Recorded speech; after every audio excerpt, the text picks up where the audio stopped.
Oke, saya buka materi ini dengan suatu statement 90% kesuksesan ditentukan oleh pemikiran dan sikap mental. Rekan-rekan setuju nggak sama ini? Sama statement ini? 90% kesuksesan ditentukan oleh pemikiran dan sikap mental. Setuju. Sebenarnya setuju. Setuju. Oke. Kalau setuju, bagus. Udah nggak usah ikut lagi ini sekarang. Saya sendiri nggak pernah benar-benar ngukur berapa persen sebenarnya. Ini saya ambil quote dulu dari research yang pernah di-publish gitu ya. Tapi ada satu riset yang saya pernah tahu memang ada satu buku judulnya Millionaire Mind, ya Millionaire Mindset atau Millionaire Mind ya, karangan Thomas J. Barley. Dia seorang profesor, seorang pengajar, dan seorang ahli marketing juga. Dan dia melakukan riset terhadap ratusan miliarder di Amerika Serikat, ya ratusan miliarder yang kira-kira 1% paling kaya di sana gitu ya. Dan berusaha menentukan apa sih yang menentukan suksesnya seseorang, suksesnya mereka, terutama dalam hal ini dalam bidang ekonomi lah ya, karena kan para miliarder. Apa yang menentukan kesuksesan mereka? Apa yang bisa dibagikan supaya orang juga tahu apa sih yang dipikirin oleh para miliarder itu sebenarnya? Dan ternyata dari 100 faktor mereka mereka menyimpulkan 100 faktor. Dari 100 faktor kira-kira memang 90% dari 100 faktor itu isinya adalah yang berhubungan dengan sikap mental dan cara pikir. Jadi hanya 10% yang di luar itu.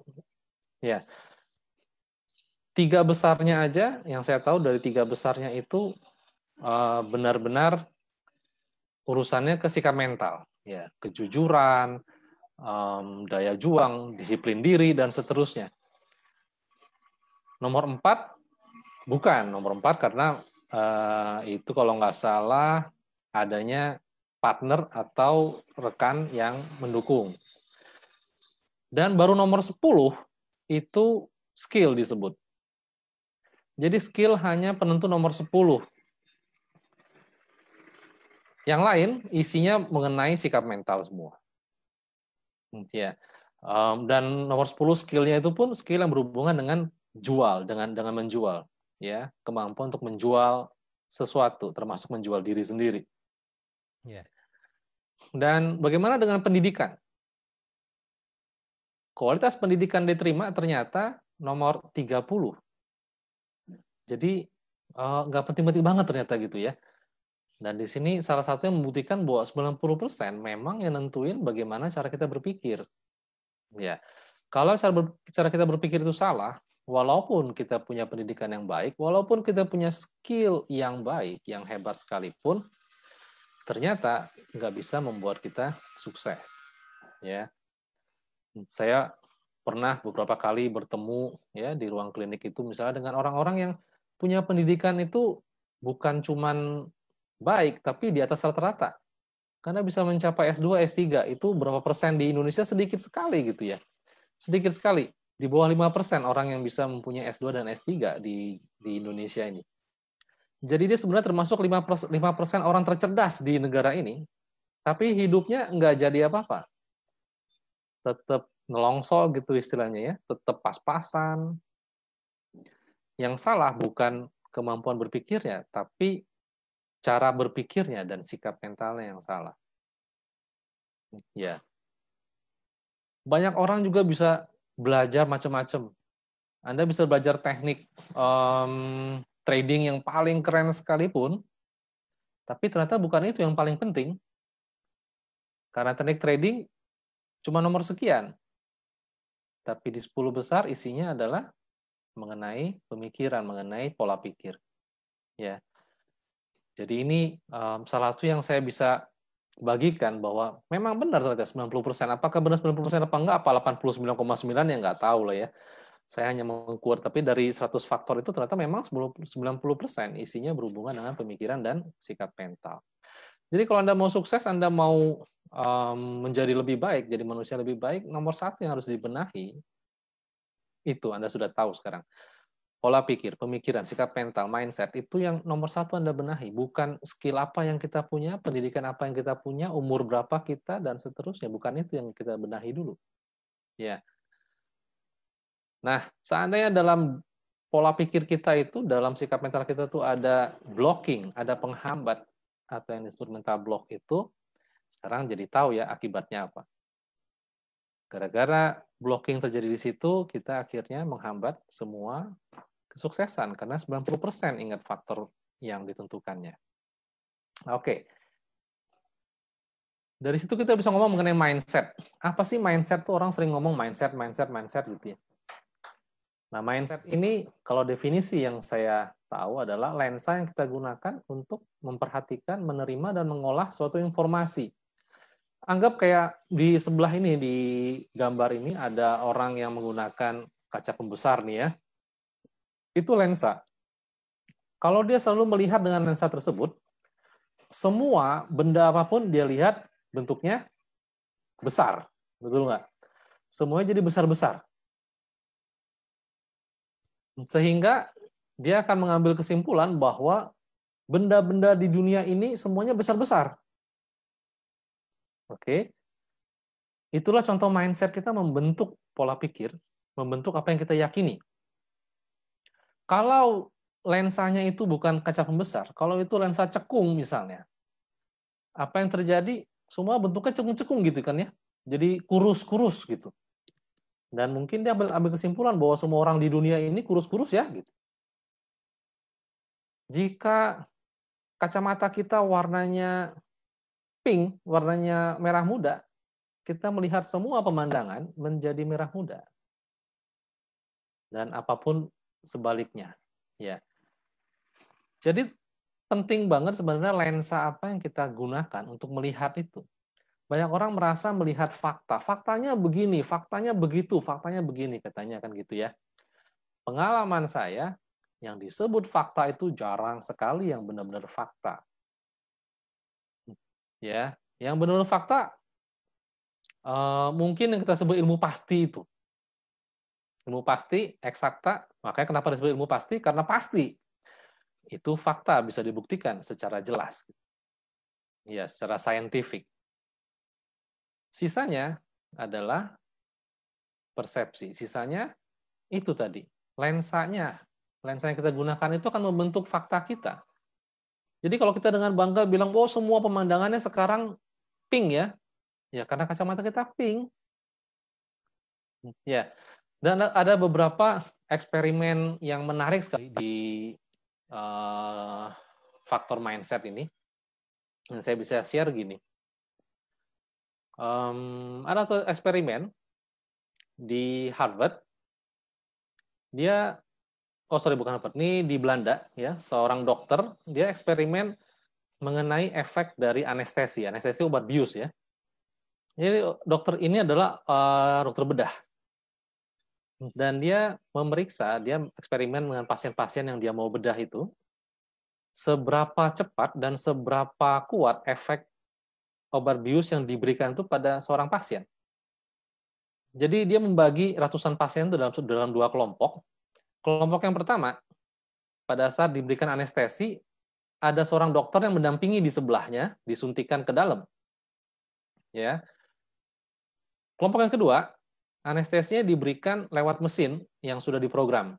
Kan sekarang kalau mesin infus tuh ada komputernya ya, bisa diprogram, dia akan bisa mengeluarkan sendiri anestesinya. Seberapa banyak, seberapa cepat gitu ya. Jadi nggak ada orang yang nungguin. Dengan kata lain, si pasien nggak tahu kapan itu anestesi bakal diberikan kan gitu. Yang dia lihat cuman infusnya tetap dipasang.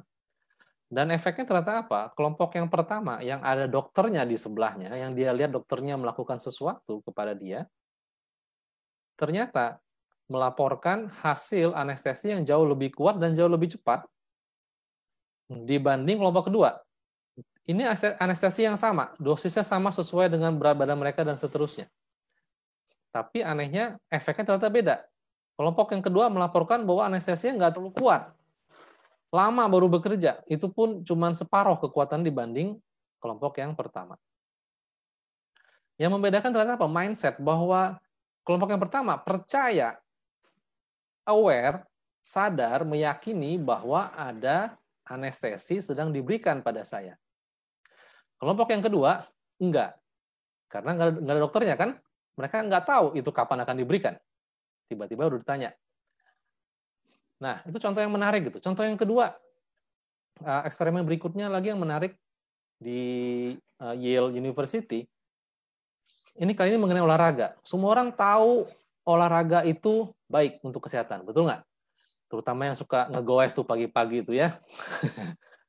Nah, kenapa banyak orang ngegoes? Kenapa banyak orang jalan pagi dan seterusnya? Ya, karena itu. Karena kita sudah diberikan mindset bahwa olahraga itu baik untuk kesehatan. Nah, sekarang pertanyaannya, itu memang fakta atau lensa lagi?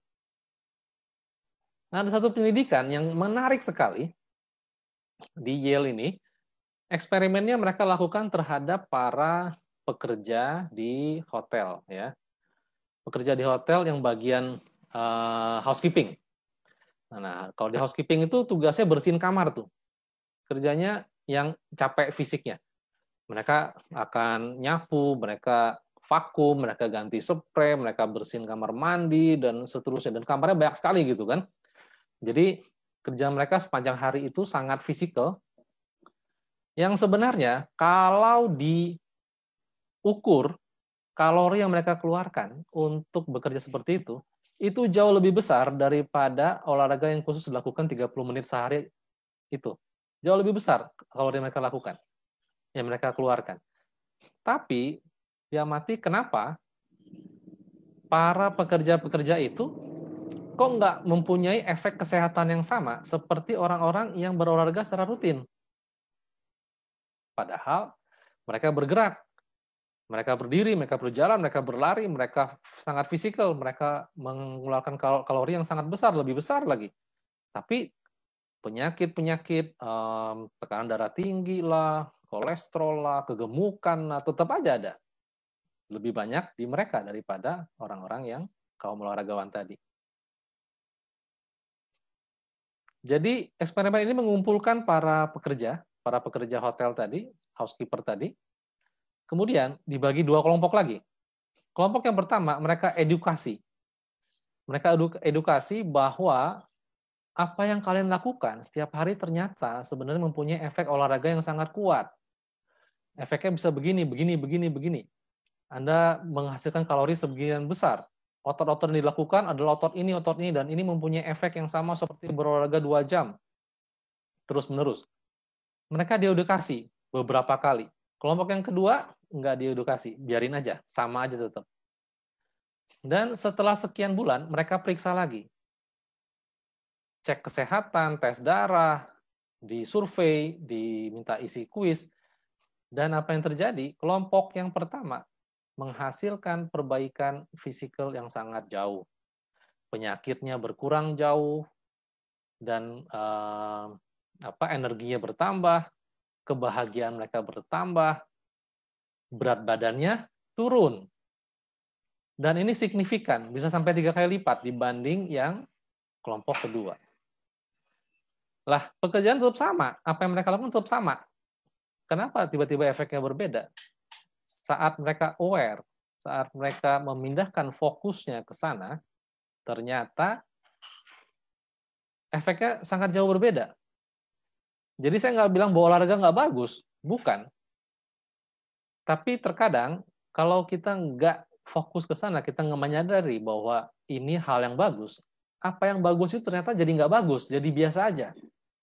Ya, seperti para pekerja hotel tadi. Apa yang mereka lakukan harusnya itu sudah bagus karena sangat fisikal. Mereka nggak butuh olahraga lagi. Tapi karena di mindset mereka tahunya adalah harus olahraga supaya bisa sehat, dan mereka nggak sempat olahraga dan nggak punya energi lagi saking capeknya, mereka nggak sehat. Padahal apa yang mereka lakukan sebanding dengan para olahragawan. Ya. Dan setelah mindset itu berubah, setelah mereka menyadari bahwa apa yang saya lakukan ternyata sangat-sangat impactful terhadap kesehatan saya, itu berubah total. Ya. Itu menariknya mengenai mindset. Ternyata apapun yang kita lakukan atau kita konsumsi, efeknya bisa berbeda kalau mindset-nya berbeda. Termasuk ilmu apapun kita terima. Anda belajar ilmu trading, apapun, mindset-nya apa dulu?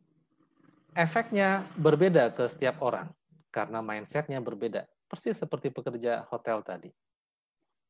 Ya. Dan tubuh kita bisa bereaksi seperti itu. Bahkan pikiran kita bahwa tubuh kita aja bisa ditipu gitu istilahnya, bisa dimanipulasi. Oke. Eksperimen terakhir itu mereka mengumpulkan orang-orang lagi dan kemudian dibagikan itu ya. Mereka bikin selebaran bahwa ada minuman shake ya. Shake itu kayak apa sih minuman di kafe-kafe gitu loh ya. Nah, shake ini bebas gula, non sugar, kolesterolnya hanya 120. Nah, mereka ngumpulin orang-orang yang bersedia untuk nyobain shake itu. Orang tersebut bersedia nyobain satu gelas, dan setelah itu diukur. Yang diukur itu ada satu hormon yang dalam tubuh manusia itu, hormon itu bertugas untuk memberikan rasa kenyang. Jadi pada saat kita pada saat kita lapar, hormon itu akan tinggi. Hormon itu memberikan sinyal ke otak kita, kita perlu makan, kita lapar gitu. Saat kita makan, hormon itu akan turun, kurang sampai akhirnya kecil sekali sehingga membuat otak kita mendapatkan sinyal bahwa udah nggak perlu makan, udah kenyang gitu. Nah, hormon tugasnya begitu. Jadi mereka memeriksa kadar hormon itu di setiap orang setelah mereka makan shake-nya. Ya, setelah minum shake-nya. Nah, setelah minum shake-nya ini, kelompok yang ini dicek dan ternyata itu turun, tapi sedikit, turun sedikit. Karena kan yang mereka baca itu kalorinya sedikit, non sugar, ya. Ini shake yang menyehatkan. Bulan depannya diundang kembali orang yang sama dan kali ini diberikan selebaran bahwa shake yang akan mereka coba ini mempunyai kolesterol 620, jadi hampir 6 kali lipat. Dengan kadar gula yang cukup tinggi, protein yang tinggi, dan seterusnya. Dan mereka minum itu segelas, setelah itu diukur lagi kadar hormon tersebut, ternyata turun jauh, 3 kali lipat lebih jauh daripada yang pertama. Dan itu yang menarik, shake-nya sebenarnya sama, cuma dikasih perasa yang berbeda, yang satu vanilla, yang satu strawberry gitu misalnya. Ya, shake-nya sama persis, tapi tubuh kita meresponnya berbeda. Yang kedua, langsung merespon seolah-olah kita udah kenyang. Udah, jangan makan lagi, udah kenyang. Karena apa? Karena kalori yang kita baca itu gede gitu. Ada gulanya lagi, udah jangan makan lagi, berbahaya. Sedangkan yang pertama, kalorinya kecil kok, masih boleh makan. Tubuh kita pun tertipu sebenarnya oleh mindset yang terbentuk dari situ. Ya, jadi segitu kuatnya ternyata pengaruh mindset. Ya. Baik. Kembali teman-teman, kalau ada pertanyaan langsung saja ya. Jadi saya nggak menunggu sampai akhir presentasi baru kita acara tanya jawab ya. Jadi kapan saja Anda mau nanya, silahkan langsung bertanya supaya mumpung lagi hot gitu ya. Kalau tungguin sampai belakang, ntar udah lupa lagi ya. Itu membentuk yang namanya persepsi. Kayak dua orang ini kira-kira ya. Yang satu bilang 6, yang satu bilang 9. Siapa yang benar, siapa yang salah? Dua-duanya. Dua-duanya benar, dua-duanya salah. Tergantung sudut pandang.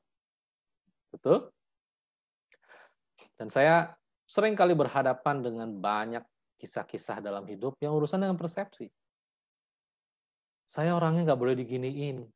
Saya sebel banget kalau ada orang ngomong begini ke saya dan seterusnya. Memangnya kenapa kalau ngomong begini ke saya? Kalau ngomong begini artinya merendahkan saya. Siapa yang bilang memangnya orangnya benar-benar mau merendahkan? Nggak tahu. Tapi persepsinya mengatakan bahwa orang ini merendahkan. Betul? Nah, persepsi inilah yang terbentuk dari lensa tadi. Lensa apapun yang kita gunakan untuk melihat itu, untuk melihat sesuatu, akan membentuk persepsi kita bahwa, begini. Dan manusia adalah makhluk yang cenderung percaya penuh pada persepsinya. Ya. Mereka percaya penuh pada persepsinya dan menganggap persepsi itu fakta. Saya ambil contoh, ada kisah begini ya. Ada dua orang ibu yang kecolongan. Dua orang ibu, mereka bekerja, mereka mendapatkan gaji, ya anggapnya gajinya ini pakai cash ya, masih zaman dulu, masih jadul nih, pakai cash. Mereka bawa pulang cashnya, dan di perjalanan mereka dicuri, dicopet. Gajinya sebulan tuh hilang. Oke. Ibu yang A sampai ke rumah, kemudian mulai marah-marah.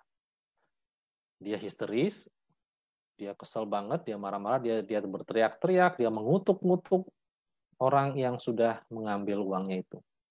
Ini pasti maling, kurang ajar, ini nggak tahu diri, dan saya udah kerja susah payah, malah diginin, dan seterusnya. Dasar, dan seterusnya. Ibu yang B, setelah menyadari bahwa uangnya hilang, dia setelah itu meyakini, atau paling nggak berusaha meyakini bahwa, oh sepertinya yang ngambil uang saya ini seorang ayah yang membutuhkan uang karena anaknya lagi sekarat untuk operasi. Kalau nggak ada uang saya, dia nggak bisa dioperasi sehingga anaknya pasti nggak bisa ditolong. Berarti uang saya sudah menolong nyawa anak ini supaya bisa sehat lagi. Nah, sekarang pertanyaannya siapa yang benar? Siapa yang salah? Persis seperti dua orang di depan di screen Anda ini. Dua-duanya benar, dua-duanya salah, tergantung sudut pandang mana yang mau dipilih. Tapi impact-nya berbeda, akibatnya berbeda. Yang ibu A, akibatnya kira-kira apa? Stres, depresi, jadi pasien saya nantinya. Ya, saking depresinya. Akibatnya, dia harus keluar uang lebih banyak lagi untuk berobat. Dan setelah itu efeknya panjang lagi, karena biasa orang depresi jadi malas-malesan, jadi ogah melakukan apapun, jadi mau diem aja. Semakin sulit untuk recover, untuk kembali. Ibu yang B, sebaliknya, dia merasa dia menjadi berkat. Dia merasa dia telah melakukan kebaikan. Dan orang-orang yang merasa menjadi berkat selalu mempunyai efek yang berbeda. Seolah-olah kayak rezekinya lebih lancar gitu ya. Sehingga dengan cepat dia bisa mengembalikan kembali uangnya yang hilang tersebut. Ya, impact-nya, akibatnya berbeda. Ibu B tetap sehat, minimal dia akan tetap sehat. Dan Ibu A justru sumpah serapah dan menjadi sakit.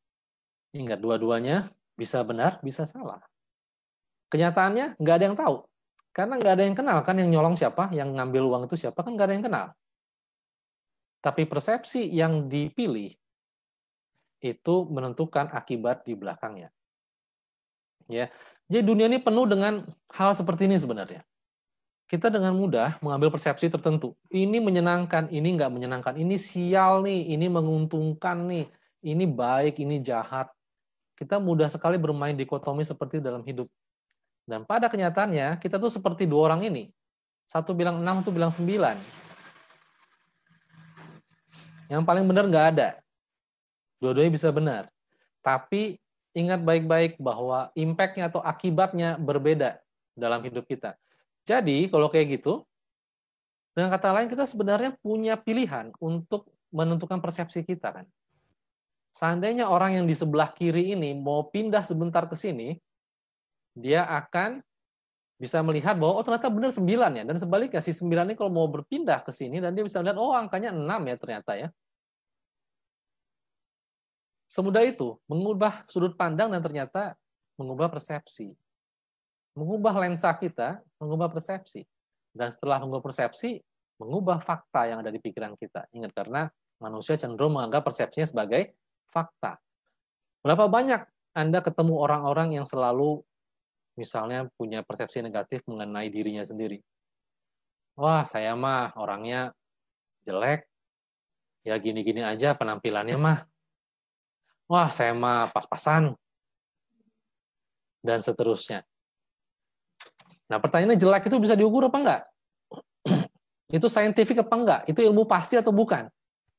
Kalau itu ilmu pasti, saya sudah ada alatnya pasti. Pasti sekarang sudah ditemukan meterannya untuk bisa ditempelkan dan kemudian mengeluarkan angka, oh kamu cantiknya 8,9 nih, lumayan gitu.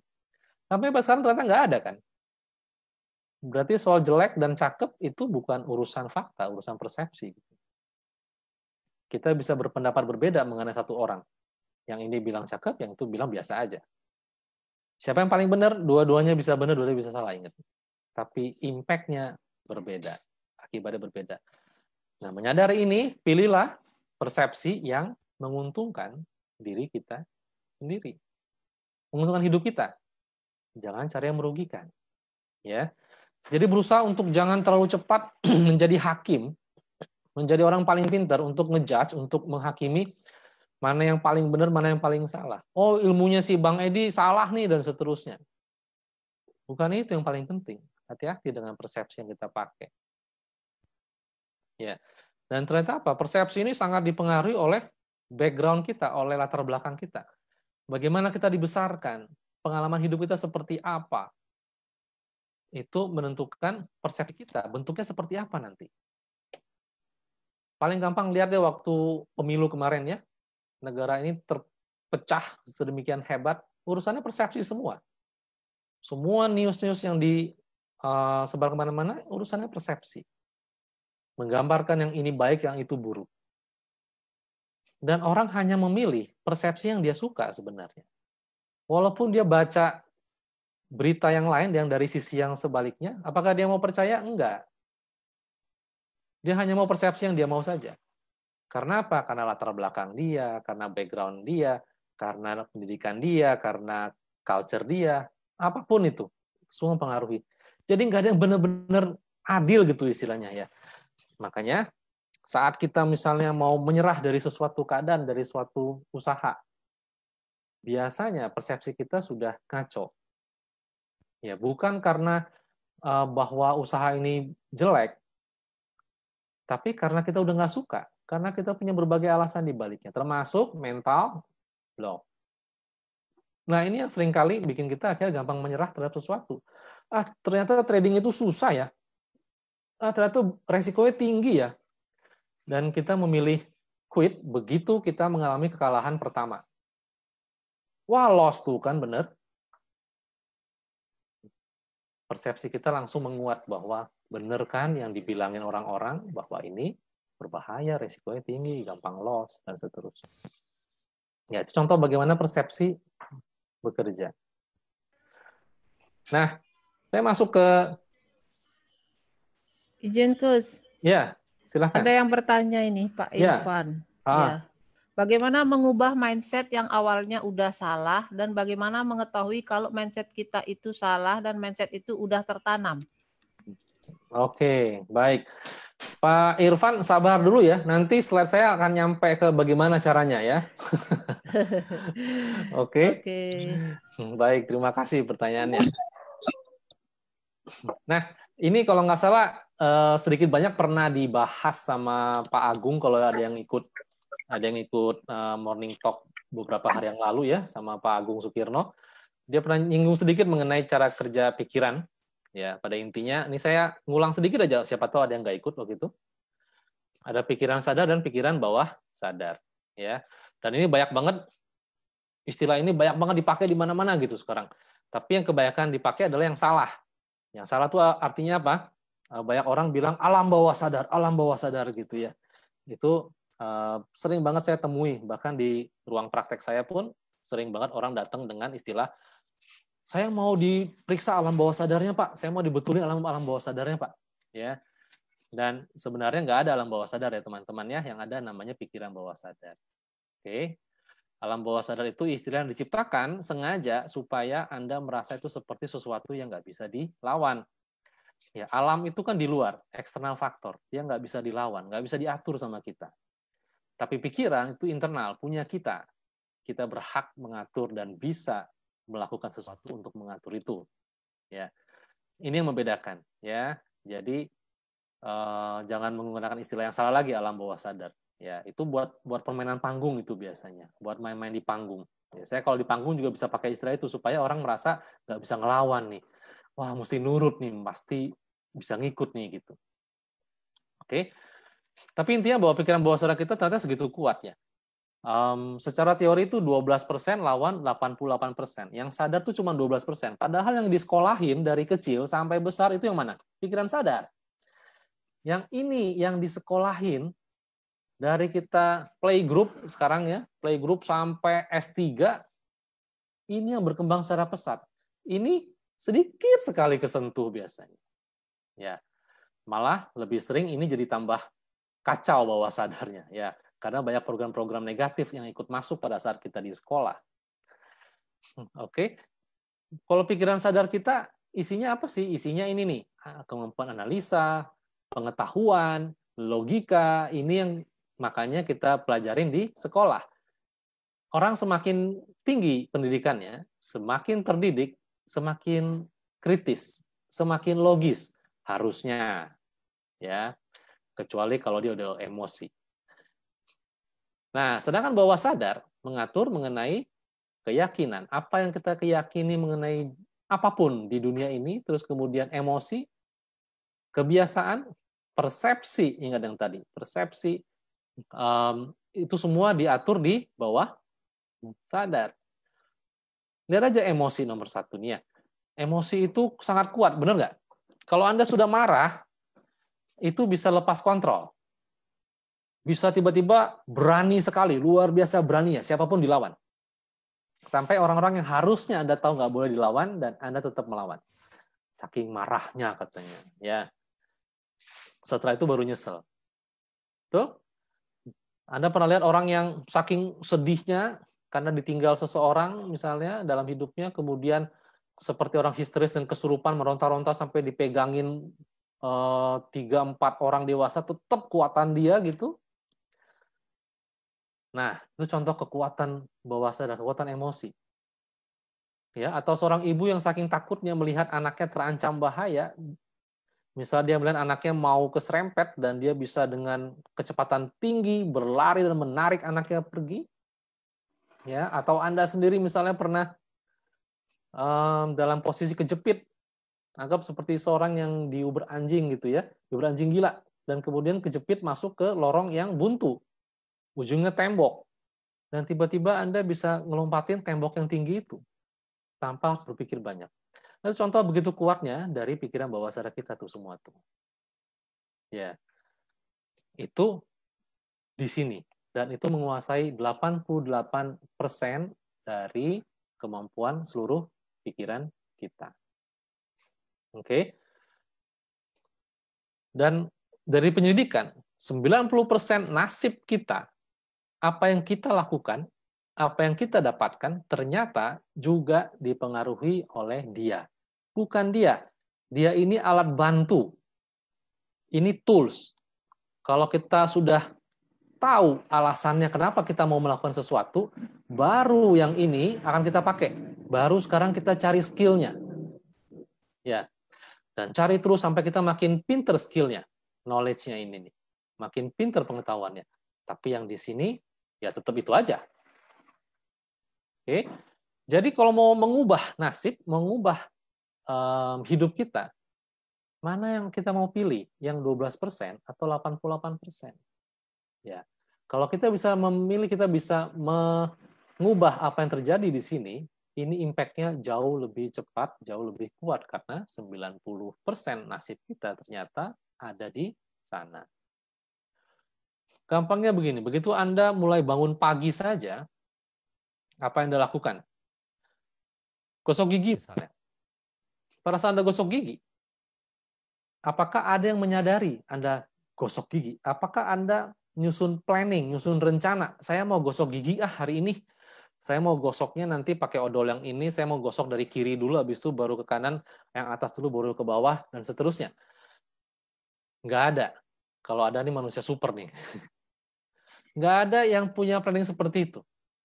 Tapi kita selalu melakukan gosok gigi itu dengan benar, dengan prosedur yang tepat, urut, selalu nggak pernah salah urutannya.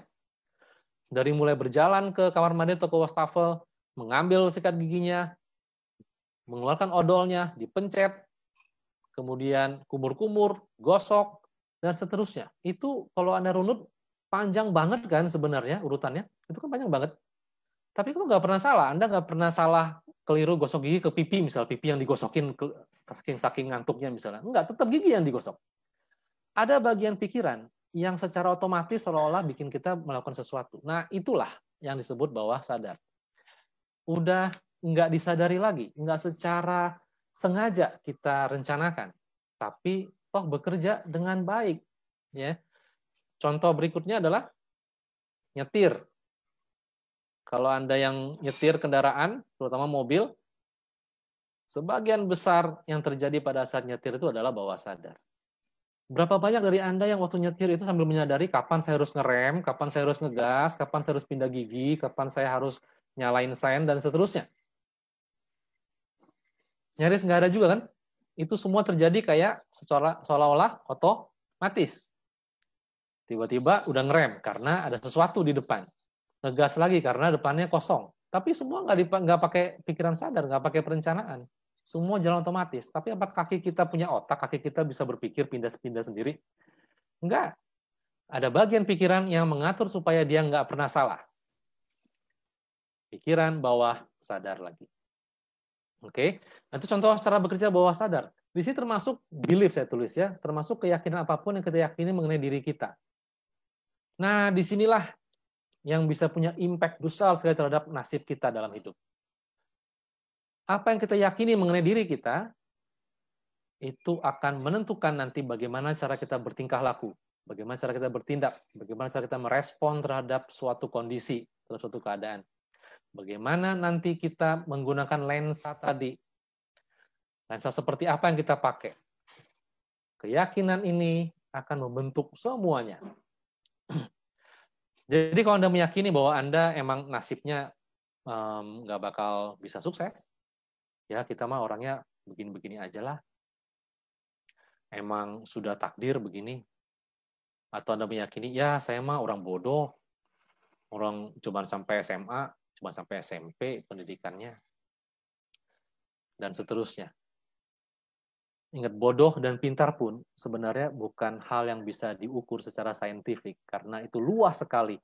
Tapi karena pendidikan, sistem pendidikan membuat kita punya mindset yang salah mengenai cara mengukur suatu kecerdasan. Karena cara ukurnya hanya satu, yaitu sesuai dengan edukasi, sesuai dengan sistem edukasi. Kalau nilainya nggak bagus di ulangan, nilainya nggak bagus di rapor, berarti bodoh. Kalau nilainya bagus, berarti pintar. Itu ukurannya. Padahal kecerdasan itu sangat-sangat multiple, sangat beragam. Ya, banyak orang yang nggak bisa matematik, tapi dia seorang atlet yang sangat-sangat luar biasa. Apakah dia nggak cerdas? Oh, dia sangat cerdas secara kinestetis. Ada orang yang nggak bisa mengarang apa-apa, tapi begitu menggambar, itu bagusnya luar biasa. Apakah dia nggak cerdas? Dia cerdas sekali dalam hal seni, dalam hal menggambar. Tapi banyak orang gara-gara sistem edukasi itu meyakini bahwa dirinya bodoh. Ya saya mah emang geblek. Kok bisa? Ya itu buktinya. Angka rapor saya segitu-gitu aja. Pernah nggak naik kelas lagi. Itu juga bu guru bilang, itu juga orang tua saya bilang, mama saya suka bilang, ini tolol amat sih, begini aja nggak bisa. Dan pada saat kita mulai meyakini hal tersebut, saat itulah dia menjadi suatu fakta buat hidup kita. Dan itu yang akan membentuk nasib nantinya di masa depan. Oke, kira-kira jelas ya? Nah, saya nyinggung dikit mengenai hipnosis ya, sebelum lanjut gitu. Apa sih hipnosis? Karena ini bidang saya dan hipnosis salah satu cara untuk bisa membypass atau mengubah apa yang terjadi di bawah sadar tadi. Ini salah satu cara untuk mengubah apa yang sudah terlanjur ada di bawah sadar, ya. Program apapun, mindset apapun, salah satu cara yang paling efektif dalam menggunakan hipnosis, ya.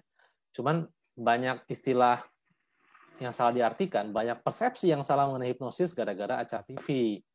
Ya, banyak orang menganggap kalau hipnosis tuh kayak yang itu tuh, kayak si itu tuh tidur gitu ya, habis tidur kelepek orangnya gitu, terus habis itu apalagi dinyalain api di tisu, tidur terus orangnya gelepek gitu ya.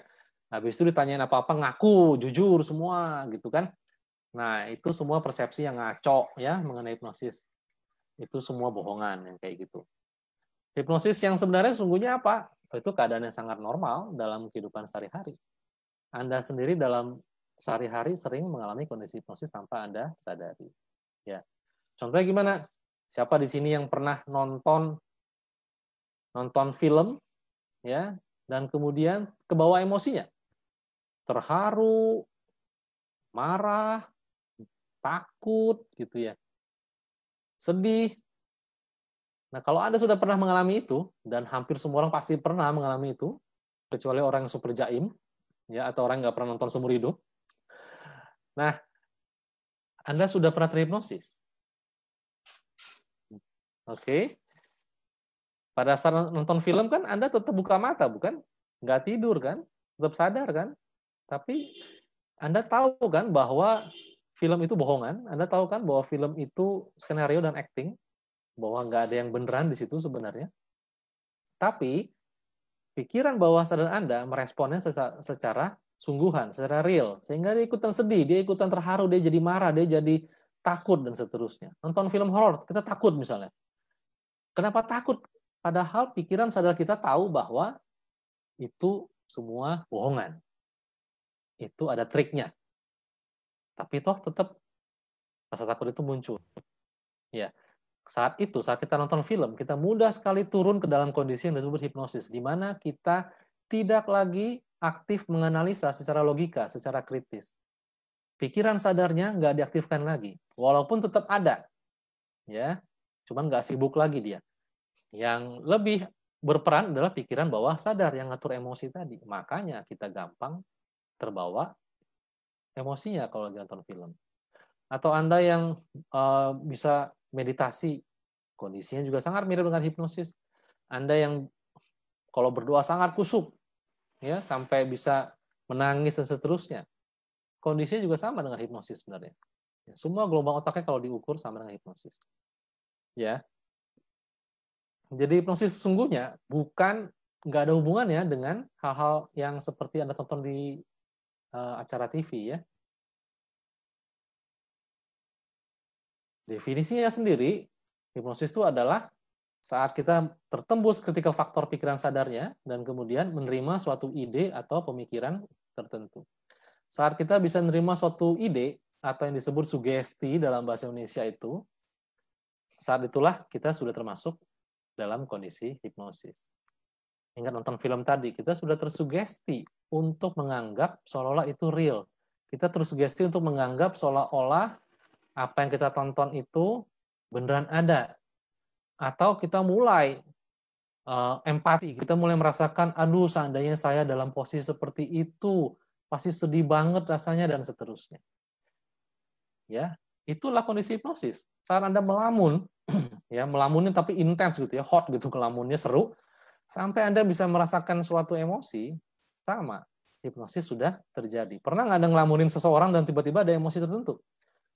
Tiba-tiba jadi sebel banget, kesel banget sama orang tersebut, atau tiba-tiba jadi kangen banget, ya, atau jadi sedih sekali gitu. Dan sama, orangnya kan nggak ada, jelas-jelas orangnya nggak ada di situ. Tapi pikiran bawah sadar kita merespon seolah-olah itu benar-benar real, seolah benar-benar ada. Oke. Dan hipnosis bisa dimanfaatkan untuk apa saja?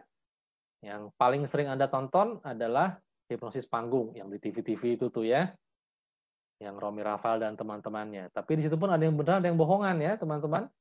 Kalau yang pakai nyalain tisu, terus habis itu suruh ngaku macam-macam, itu bohongan. Tuh lupain aja, tutup TV-nya, ganti channel ya. Kemudian bisa pakai untuk kebutuhan klinik, untuk membantu perubahan pada seseorang. Nah, itulah kita sebut sebagai hipnoterapi yang saya lakukan. Ada juga untuk forensik. Ya, ada beberapa kepolisian di beberapa negara sudah memanfaatkan hipnosis untuk menggali kesaksian. Ya, karena dalam keadaan hipnosis kita sangat fokus dan kita sangat mudah digali memorinya. Jadi kayak saksi melihat sesuatu peristiwa yang dia nggak yakin dan seterusnya bisa digali di sana. Ya, saya beberapa kali pernah diminta untuk terapi, tapi terapinya bukan karena gangguan, tapi untuk Pak, saya kehilangan dokumen ini nih, saya lupa naruhnya di mana, tolong dong dihipnosis supaya cari tahu di mana dokumennya, gitu ya. Atau password saya hilang ini gitu, saya lupa passwordnya penting banget gitu. Ya. Kemudian ada lagi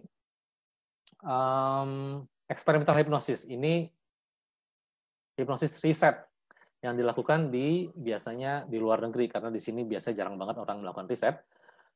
Biayanya besar gitu ya untuk memeriksa, untuk ngecek seberapa hebat sih kemampuan pikiran manusia, sampai sejauh mana sih. Dan sampai sekarang ya teman-teman, belum bisa ditebak sampai sehebat apa sebenarnya pikiran manusia bisa didaya gunakan. Sejauh apa, semampu apa sih pikiran kita. Ya, Anda pernah dengar mengenai telekinesis misalnya, telepati dan seterusnya. Dan riset-riset itu membuktikan bahwa itu memang bisa dilakukan. Ya, tapi ya saya nggak terusin lah ya, itu bukan bidang saya juga. Tapi intinya gitu, bahwa pikiran kita masih banyak rahasianya. Nah, saya kembali ke bawah sadar tadi ya. Sifat pikiran bawah sadar apa sih? Yang pertama, dia bekerja berdasarkan gambar atau multimedia. Contohnya gini sekarang. Kalau saya sekarang minta Anda semua sekarang bayangkan apel sekarang. Dah, sekarang yang muncul pada saat saya minta membayangkan apel itu apa? Apakah gambar suatu apel, sebuah apel atau banyak dengan warna merah, warna hijau, ukurannya ada yang mungkin besar, ada yang kecil dan seterusnya, atau yang keluar huruf A, P, E, L? Ya. Di sini saya ingin menjelaskan bahwa pikiran kita bekerjanya bukan berdasarkan huruf, bukan berdasarkan suatu tulisan kata-kata. Itu abstrak buat pikiran kita. Pikiran kita nature-nya, naturalnya bekerja dengan multimedia. Ya, semuanya ada gambaran buat dia. Malah kalau manusia lebih hebat lagi, nggak cuma gambaran, suara. Ditambah lagi dengan emosi, ada emosinya pula disimpan di situ. Ya.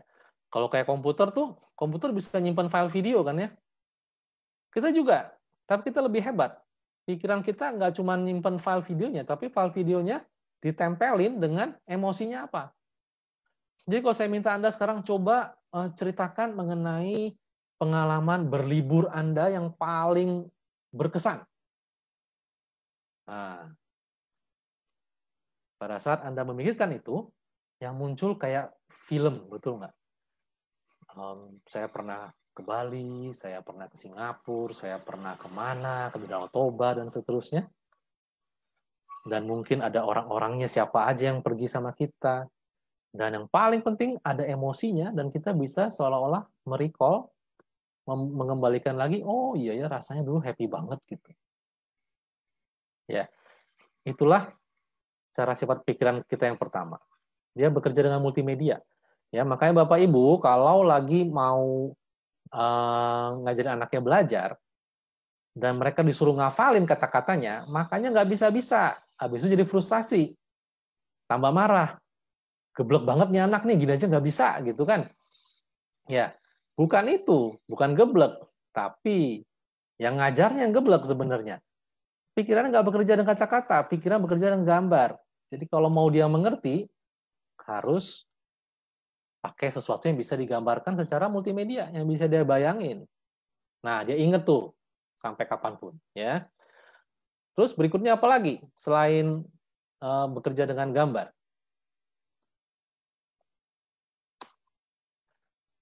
Dia memproses dominan menjadi realita. Apa yang kita pikirkan secara dominan akan menjadi fakta buat kita, ya. Fakta buat kita loh, belum tentu buat yang lain, ya. Contohnya apa? Misalnya Anda yang lagi mau beli suatu handphone tertentu ya, lagi kepikiran saya pengen beli iPhone iPhone-nya kalau perlu ada tipe tertentu, iPhone X dan seterusnya. Pada saat Anda mulai fokus untuk mau beli handphone, Anda mulai membuat jadi dominan di pikiran Anda. Tiba-tiba Anda jadi sensitif, Anda jadi mudah sekali menemukan handphone itu di mana-mana. Oh, si Mbak itu udah pakai ya. Oh, si Om itu ternyata udah pakai juga. Oh, itu udah pakai juga. Ada iklannya di sini. Ada yang jual di sana, dan seterusnya. Anda seolah menemukan dia jadi banyak gitu. Padahal dari kemarin juga mereka udah pakai. Dari kemarin juga di situ-situ aja sebenarnya.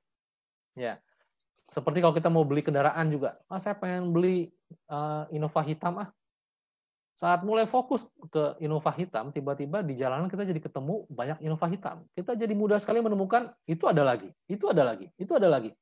Oh banyak ya Innova hitam gitu. Dari kemarin juga segitu di jalanan. Gitu. Tapi karena itu dominan di pikiran kita, kita buat jadi realita, jadi fakta buat diri kita. Oke. Terus kemudian dia nggak bisa membedakan realita atau imajinasi. Tadi ingat yang nonton film tadi tuh. Dia nggak bisa bedain bahwa itu sebenarnya imajinasi, itu sebenarnya itu bohongan, virtual. Buat dia sama aja, dia merespon dengan apa adanya. Ya, pikiran bawah sadar gitu, responnya apa adanya, spontan aja soalnya. Dia memancarkan vibrasi dan menarik hal yang sama dalam hidup Anda. Nah, ini menarik teman-teman. Saya nggak mau masuk terlalu banyak, tapi bahwa secara fisika kuantum, ya fisika itu dibagi dua. Ada fisika mekanik dan fisika kuantum. Fisika mekanik itu sesuatu yang bisa diraba, dilihat jelas gitu ya. Itu tokohnya si Isaac Newton. Tapi fisika kuantum enggak, itu ngomongin atom, ngomongin neutron, ya ngomongin hal-hal kecil yang kita nggak bisa lihat secara kasat mata.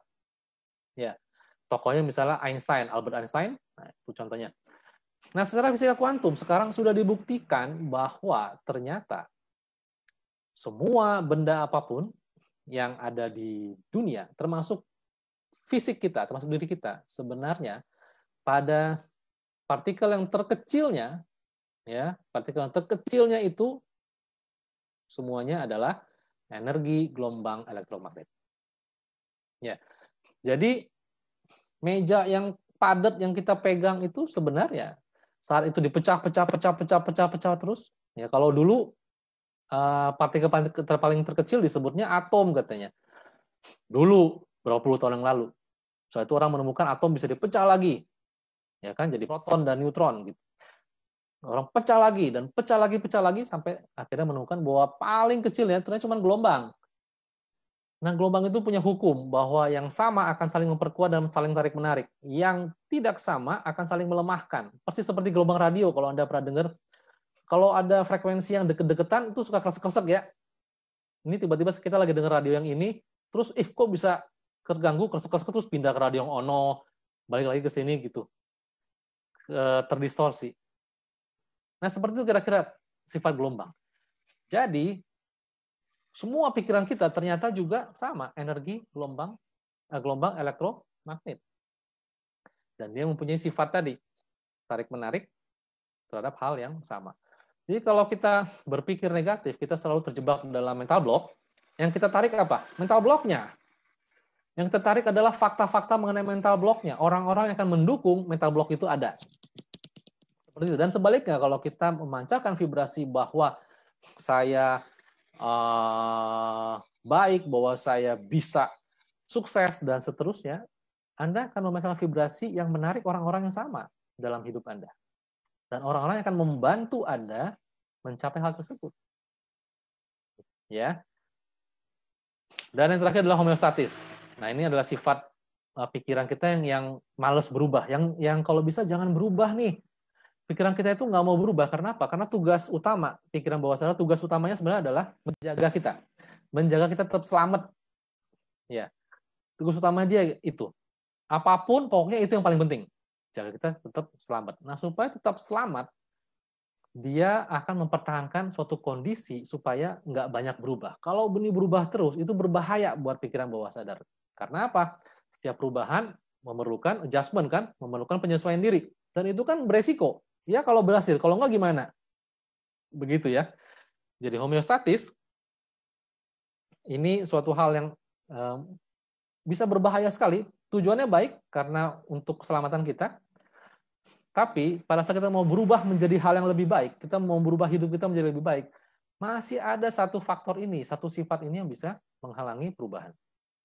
Karena dia akan menarik kita, jangan berubahlah. Begini aja kita udah tahu. Ini kenapa banyak orang yang terlahir miskin dan sampai mati tetap miskin. Apakah dia nggak mau kaya? Mau dia kaya, tanya mau. Tapi homeostatis dia bisa jadi menarik dia untuk Janganlah nanti kalau kaya tuh banyak penyakit tuh, orang kaya tuh pada darah tinggi, tuh kena kanker dan seterusnya. Ya kalau nanti duitnya selamat, dia tentu malah dicolong-colongin orang, malah nggak tenang hidupnya, nanti diincar orang terus, mau diambil, mau ditipu, dan seterusnya. Homeostasi kita akan bekerja keras menarik kita supaya udahlah gini aja yang kita sudah nyaman. Ya, bahasa awamnya itu comfort zone, ya. Kayak gitu. Sebagaimana kita diprogram pikiran kita. Nah, ini contohnya nih. Apa yang kita dengar, kita lihat, kita rasakan, ini semua potensi untuk memprogram kita nih. Setelah itu dia akan membentuk suatu aturan atau suatu nilai dalam hidup kita. Membentuk prinsip-prinsip dalam hidup. Prinsip tersebut akan mendorong kita melakukan sesuatu yang kalau secara terus-menerus akan membentuk kebiasaan, jadi habit. Setelah itu, habit akan menentukan nasib. Ya, seperti itu terus. Ini contohnya nih, yang saya ceritakan juga di buku saya ya. Ada orang yang pada saat kecil itu seringkali dikatakan, dinasihati orang tuanya, itu nasi harus habis ya, karena nasi itu mahal. Hanya orang-orang tertentu yang boleh makan nasi, yang bisa makan nasi seperti kita. Bersyukur ada nasi. Nasi makanan mahal harus disyukuri, harus dihabisin, nggak boleh sisain sedikit pun. Dia terus begitu. Kenapa? Karena saat itu memang ayahnya termasuk karyawan yang pas-pasan dan salah satu penghasilan dibayar dengan beras begitu. Ya, dia kerja di perusahaan yang salah satu penghasilannya sebagiannya diberikannya dalam bentuk beras. Dan dia bilang makanya harus dihargai, nggak semua orang bisa punya nasi kayak gini. Dan setelah itu pas besar dia mengalami kegemukan. Kegemukan terus. Dan setelah konsultasi dengan saya, kita menemukan bahwa kegemukan disebabkan karena dia makan nasi berlebihan. Ini perempuan loh ya, bukan kuli atau apa ya. Dia kalau makan nasi luar biasa banyaknya. Jadi kalau ke pesta tuh, kalau prasmanan kan ngambil sendiri tuh. Yang diambil paling banyak tuh nasinya. Sampai memalukan teman-temannya, biasa temennya nggak mau deket-deket. Karena ini kayak kuli cewek ini satu. Nasinya banyak sekali. Dia bilang kalau makan nggak nyaman, nggak enak kalau nggak ada nasinya sebanyak ini gitu. Ya. Dan itu menyebabkan dia kegemukan rupanya. Ya, itu contoh apa yang dia dengar waktu kecil. Nasi berharga, hanya orang tertentu, hanya orang hebat yang bisa punya nasi dan seterusnya harus dihabisin. Itu menimbulkan belief, menimbulkan keyakinan bahwa memang saya harus menghargai nasi sampai titik terakhir. Apapun terjadi harus dihargai dan harus kalau mumpung ada kesempatan harus dimakan sebanyak-banyaknya. Itu rules yang peraturan yang dia bentuk. Dan menghasilkan kebiasaan makan nasi sebanyak-banyaknya setiap kali ada kesempatan. Nasibnya dia menjadi kegemukan, menjadi orang gemuk. Oke. Seperti itu kita diprogram caranya. Ya, dan ini terjadi terutama pada saat kita kecil ya, terutama biasanya paling banyak terjadi di saat kita kecil. Seperti contohnya, waktu kita dewasa kita punya banyak mental block, kita punya banyak masalah, nggak layak, nggak berharga, saya takut kehilangan, takut sukses, takut ini banyak nih ya, takut orang lain pandangan seperti apa ke kita, ke saya gitu, takut gagal.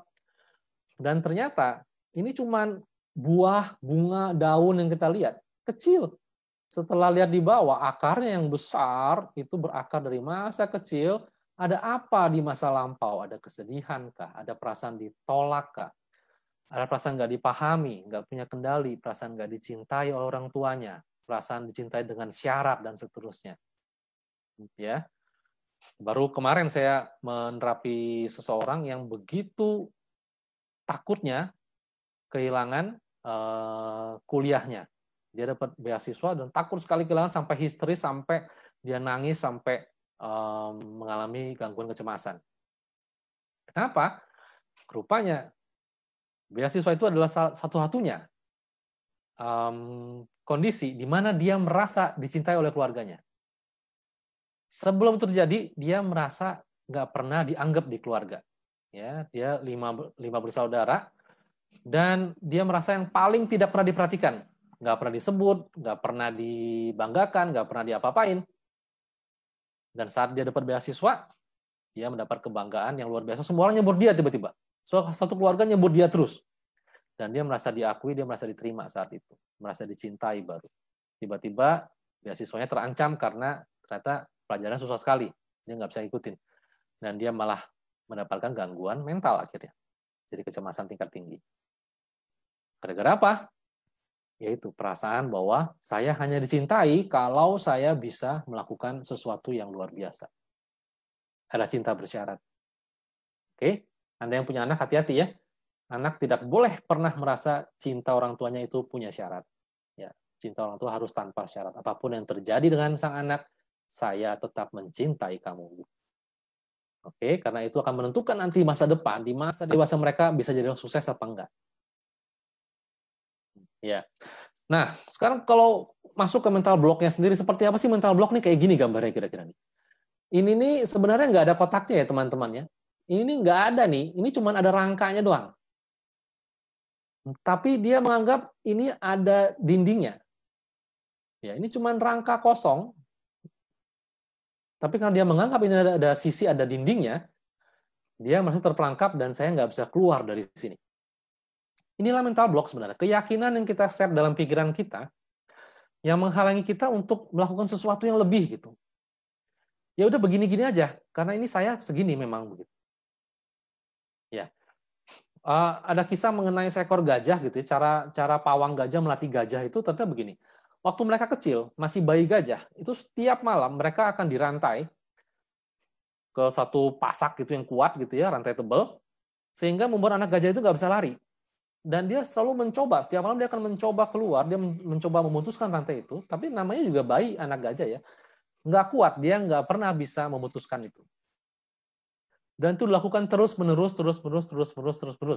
sampai gajah itu dewasa, dan tebak, rantai itu nggak pernah diganti. Itu masih rantai yang sama yang digunakan sejak dia bayi. Yang pada saat dia dewasa, harusnya dengan kekuatan gajah dewasa, dia bisa menarik itu putus. Tapi gajah itu nggak pernah nyoba lagi. Setelah sekian tahun, dia mencoba dan gagal terus pada saat masih kecil, dia mempunyai prinsip, dia mempunyai kesimpulan bahwa saya nggak akan bisa lepas dari rantai ini. Jadi nggak perlu ganti rantai lebih besar, nggak perlu. Rantai kecil tetap sama. Tapi gajahnya nggak pernah mau nyoba lagi. Dia akan tetap stay di situ aja. Dalam lingkaran sejauh rantai itu bisa. Ya. Contoh mental block yang dibentuk oleh pikiran kita. Seberapa banyak dari kita punya pengalaman masa lalu yang nggak enak misalnya. Ya, kayak gajah tadi. Masa lalu kita nggak enak, saya pernah gagal begini. Dan setelah itu kita mulai bikin prinsip bahwa ternyata saya tuh nggak bakat begini. Oh, saya nggak bakat trading. Udah pernah nyoba dulu, udah. Sampai MC tuh, habis berapa puluh juta, berapa ratus juta. Saya mah nggak bakat orangnya. Dan itu contoh mental block yang prinsip yang dia bentuk menjadi mental block. Akibatnya dia nggak akan mau nyoba lagi, betul nggak? Seperti dinding palsu yang diciptakan kayak begini. Ya, saya punya kisah di buku saya juga. Bagaimana suatu mental block yang spesifik tercipta gara-gara seseorang itu nonton sinetron. Tuh. Sering dengar kan bahwa orang jangan nonton sinetron, anak jangan nonton sinetron sendirian gitu ya. Tapi nggak tahu benar-benar bahayanya. Dan saya udah membuktikan di ruang praktek saya, ada seorang pria umur 30-an yang merasa bingung karena karirnya sebenarnya maju. Dari dia kerja di suatu perusahaan dengan gaji UMR, sampai akhirnya dia punya usaha dengan omset ratusan juta per bulannya, tapi tabungannya nggak pernah berubah banyak. Segitu-gitu tabungannya, tetap segitu aja. Selalu harus keluar dengan cara apapun. Misalnya tiba-tiba orang tua sakit, tiba-tiba mobil rusak harus diganti, tiba-tiba rumah mesti renovasi, apapun, tiba-tiba apa? Jadi tabungannya segitu-gitu aja terus. Dan dia menyadari ada blocking, ada yang salah sama dirinya. Saat terapi ke tempat saya dan kita ketemu mental blocknya yang tercipta gara-gara dia nonton sinetron. Sinetron waktu zaman dia masih kecil itu yang paling terkenal adalah Tersanjung tuh ya, sampai berjilid-jilid tuh ya, ngalahin drakor. Sinetron itu menggambarkan kisah kehidupan begitu ruwet, dan si anak ini waktu dia masih kecil ini dia mendapatkan suatu kesimpulan, suatu prinsip bahwa kalau punya uang banyak itu berbahaya karena keluarga bisa pecah. Karena itu yang terjadi di sinetronnya. Begitu mereka dapat warisan, ternyata keluarga itu pecah, jadi berantem sana sini. Dan itu yang dia pegang sebagai suatu prinsip akhirnya, jangan punya uang banyak-banyak karena nanti keluarga menjadi pecah. Dan dia sayang banget dengan keluarganya. Akibatnya dia secara bawah sadar dia menjaga supaya dia nggak akan pernah punya uang banyak. Nah, tipis kan, halus kan mental blocknya bahwa ternyata seperti itu. Tapi itu contohnya orang bisa mengalami mental block khusus banget gitu ya. Tapi ada juga mental block yang sifatnya kolosal. Kolosal maksudnya banyak orang juga yang ngalamin mental block seperti itu. Apa aja tuh? Nih, contoh mental block yang kolosal nih. Pendidikan, kompetensi. Oh, saya mah cuma lulusan SMP, saya mah lulusan SD, nggak bakal bisa lah. Oh, saya mah nggak bisa belajar orangnya. Bodoh, saya orang bodoh. Semakin sering kita nyebut orang bodoh, semakin bodoh kita. Karena kita semakin percaya bahwa kita bodoh. Kita membuktikan diri kita bahwa kita bodoh. Ingat, kita manusia akan membuat fakta buat diri kita sendiri. Apalagi usia. Usia, saya udah tua. Udahlah, udah gaptek. Udah nggak bisa belajar lagi. Udah karatan otaknya. Apakah benar semakin tua akhirnya kita jadi karatan otaknya? Nah, teman-teman perhatikan. Para profesor peraih Nobel itu tua-tua. Apakah mereka karatan otaknya? Enggak. Mereka makin cerdas. Makin tua, makin cerdas. Jadi, apa yang bikin? Nah, jawab sendiri ya. Kenapa banyak orang yang merasa pada saat dia tua, dia nggak bisa apa-apa lagi, nggak bisa belajar lagi, nggak sanggup, gaptek, dan seterusnya. Mental block, teman-teman. Ya. Kesehatan. Aduh, saya nggak boleh capek-capek sekarang. Udah nggak kuat. Ya, jadi akhirnya menolak untuk bekerja keras. Pengalaman masa lalu, trauma. Dulu udah pernah nyoba, gagal. Dulu udah pernah MC 2 kali. Udah kapok, udah saya nggak bakat, saya nggak bakal bisa. Bener tuh kata bapak saya, forex tuh judi, jangan. Dan yang paling seru adalah nasib. Orang nyalain nasib. Ya, saya emang nasib udah begini. Apalagi terus nyalain cobaan ya. Hati-hati. Saya nggak mau ngomong soal agama di sini. Ya. Tapi buat saya itu cobaan itu sesuatu yang memang kita nggak bisa punya kontrol apa-apa. Nah, itu cobaan tuh. Kita nggak punya kontrol apapun terhadap itu. Ya, tiba-tiba gunung meletus gitu misalnya. Kita nggak punya kontrol itu kan. Tapi kalau misalnya kita sakit, sesuatu yang sebenarnya kita bisa atur gaya hidupnya. Kita masuk rumah sakit, stroke gara-gara gulanya terlalu tinggi. Habis itu bilang cobaan. Nah, itu nggak benar tuh. Cobaannya siapa? Yang suruh makan gula terus siapa? Sebenarnya kita punya kemampuan untuk menjaga supaya nggak terjadi. Tapi itu kita tetap lakukan kan. Setelah itu nyalainnya Tuhan. Cobaan katanya. Tuhan yang ngasih. Ya. Jadi hati-hati. Ini contoh orang yang saya sebutnya orang eksternal. Artinya orang yang selalu ngelempar semuanya keluar. Bukan tanggung jawab saya, bukan salah saya, bukan saya yang ngurusin dan seterusnya. Saya nggak bisa berbuat apa-apa, saya hanya korban. Nah, itu contoh pemikiran kayak gitu. Jadi gampang banget nyalain nasib saya emang udah gini.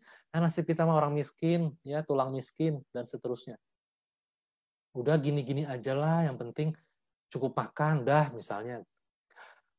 Hati-hati dengan jebakan mental block yang disebut nasib tadi. Ya, banyak nasib tadi saya udah gambarkan yang tercipta gara-gara apa? Program kan, program pikiran yang kita terima kan sebenarnya kan. Dan kalau kita menyadari, kita bisa melakukan sesuatu, kita bisa memilih persepsi kita supaya nggak timbul nasib yang ngaco. Tuh? Oke. Kita teruskan ya. Ini nggak ada pertanyaan lagi, belum ada pertanyaan lagi nih ya. Moderator? Belum, Coach. Belum. Oke. Pinter-pinter semua berarti. Oh. Atau nggak ngerti semua. Menyimak dengan seksama. Oke. Kalau nggak ngerti tanya teman-teman ya. Saya jangan kayak orang ngomong sendiri nih. Ini kalau Zoom ini nggak enaknya adalah saya nggak tahu kalian ngerti apa enggak sebenarnya. Karena nggak kelihatan mukanya gitu. Atau jangan-jangan udah ditinggal pergi gitu kan. Cuma numpang login doang. Benar semua soalnya Bang. Benar semua gitu. Ngikutin kok dari tadi. Jadi lagi ini ya, lagi kena tampar terus. Iya, hantam kiri kanan. Kalau saya kecubit-cubit sih, nggak ketampar. Oh, cubit-cubit katanya Bu Tari tuh, Coach. Oke. Oh, saya udah dibanting-banting nih. Wah, wajarnya dibanting-banting, Bang. Oke, saya lanjut ya, dikit lagi nih. Lanjut. Siap. Nah, gejalanya apa? Tadi kan ada nanya, tahu dari mana? Nah, ini coba Anda lihat ya. Ada nggak perasaan di mana Anda selalu merasa sering banget merasa sial? Kok gue sial banget kayak? Saya sial banget. Setiap kali saya OP, pasti lagi nggak bagus. Nanti pasti berlawanan arah sama yang saya mau. Emang saya sial. Setiap kali saya mau keluar rumah, hujan. Setiap kali saya lagi butuh uang, apa, dan seterusnya. Kalau Anda selalu merasa sering banget mendapat sial, dan itu satu simptom, Anda punya mental block yang kuat banget. Semakin Anda yakin Anda memang orang yang sial, apa yang terjadi? Ya, Anda membuat itu jadi fakta. Anda membuat Anda memang benar-benar punya hidup yang sial terus. Ya. Simptom berikutnya, pola gagal yang berulang. Maksudnya apa? Kita sering mengalami kegagalan di tempat yang sama dengan bentuk yang sama. Contoh kayak klien saya tadi yang kenapa tabungannya segitu angkanya segitu aja, nggak pernah lebih dari 10 juta. Segini, entar turun lagi. Ntar kalau udah naik, turun lagi balik ke 10 juta lagi gitu. Kenapa angka 10 juta terus? Ada mental block tuh pasti tuh, ada sesuatu yang diyakini mengenai angka tersebut. Ya, pola gagal yang berulang-ulang terjadi.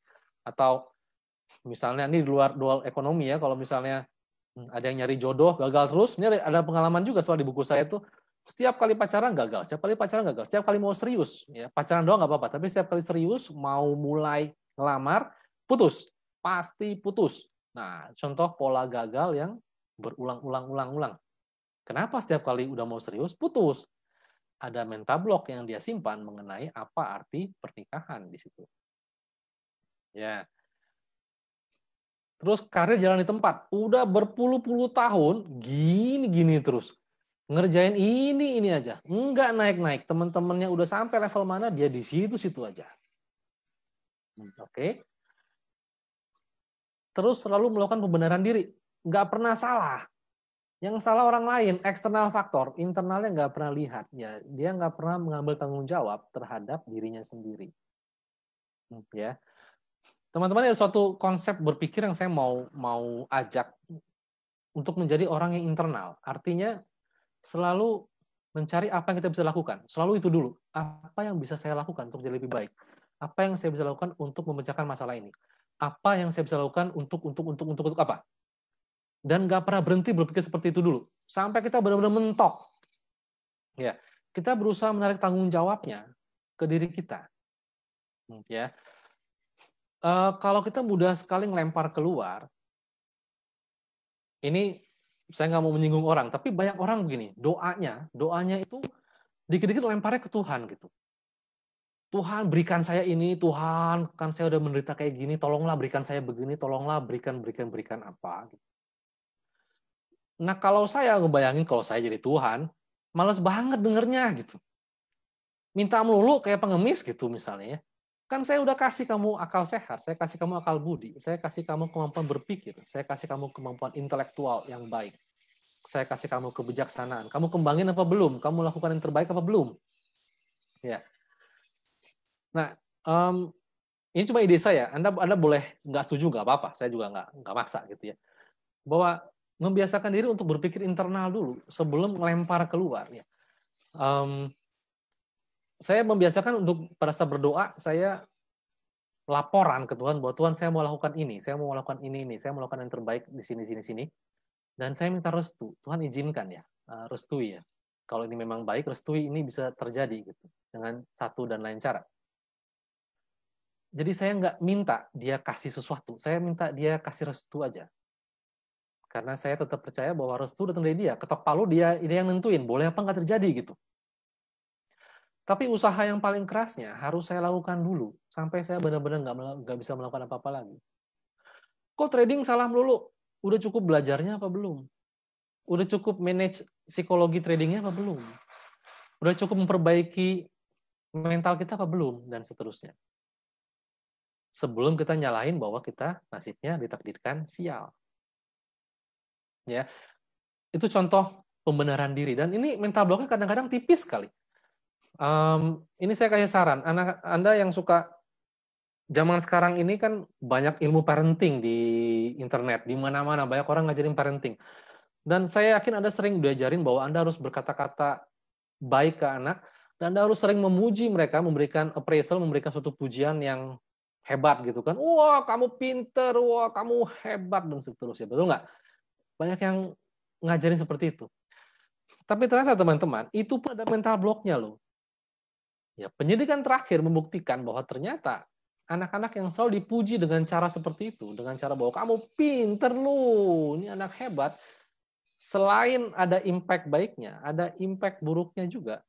Karena dia menjadi orang yang eksternal, dia merasa karena memang saya emang kebetulan udah pinter aja, saya emang dianugerahi kepintaran, IQ, intelektual yang tinggi dibanding orang-orang lain, dia cenderung menjadi manusia yang lebih angkuh dan lebih santai, lebih malas untuk kerja keras, lebih menganggap orang sepinter ini nanti juga bisa gitu.